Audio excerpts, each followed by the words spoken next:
পবিত্র নগরী মক্কার মসজিদুল হারামের এক হৃদয়গ্রাহী দৃশ্য সামাজিক যোগাযোগ মাধ্যমে ব্যাপক আলোড়ন সৃষ্টি করেছে।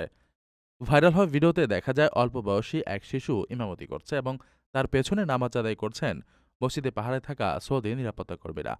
কাবা চত্বরের ভেতরে ধারণ করা এই দৃশ্যটি মুহূর্তেই বিশ্বের অগণিত ধর্মপ্রাণ মানুষের মন জয় করে নিয়েছে। ভিডিওতে দেখা যায় এক শিশু নামাজের নেতৃত্ব দিচ্ছে এবং রুকু সিজদা করছে, আর তার ঠিক পেছনে সারিবদ্ধ হয়ে দাঁড়িয়ে আছেন বিশেষ ইউনিফর্ম পরা মক্কার নিরাপত্তা বাহিনীর সদস্যরা। শত ব্যস্ততা ও গুরুদায়িত্বের মাঝেও এক অপরিচিত শিশুর পেছনে দাঁড়িয়ে তাদের এই ইবাদত পালনের দৃশ্যটি নেটিজনদের গভীরভাবে স্পর্শ করেছে।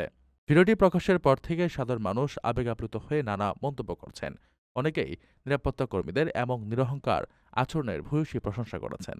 তাদের মতে পদমর্যাদা, শক্তি বা বয়স নয়, বরং সৃষ্টিকর্তার প্রতি আনুগত্য ও ইসলাম সাম্যের যে শিক্ষা দেয়, এটি তারই এক অনন্য উদাহরণ।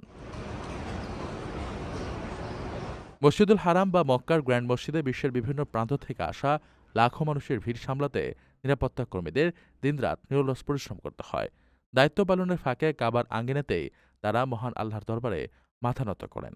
তবে একজন শিশুর ইমামতিতে ইউনিফর্মধারী এই সদস্যদের জামাতে নামাজ আদায়ের দৃশ্যটি সাধারণ মানুষের হৃদয়ে এক অন্যরকম আধ্যাত্মিক প্রশান্তি ছড়িয়ে দিয়েছে। প্রবাসীদের জন্য নির্মাণ হচ্ছে দেশের প্রথম স্মার্ট সিটি, যেখানে থাকছে স্কুল, মসজিদ, হাসপাতাল, সুইমিং পুল, হেলিপ্যাড, পাঠাগার, জিম, সুপারমার্কেট, শিশু পার্ক সহ সকল নাগরিক সুবিধা। মাত্র ৩০ লাখ টাকা বিনিয়োগে মিলছে আকর্ষণীয় ফ্ল্যাট। প্লাটিনাম ইনভেস্টরদের জন্য ঢাকা বিমানবন্দরে ভিআইপি প্রোটোকল সুবিধা। বিস্তারিত জানতে যোগাযোগ করুন স্ক্রিনে দেয়া হোয়াটসঅ্যাপ অথবা ইমো নাম্বারে।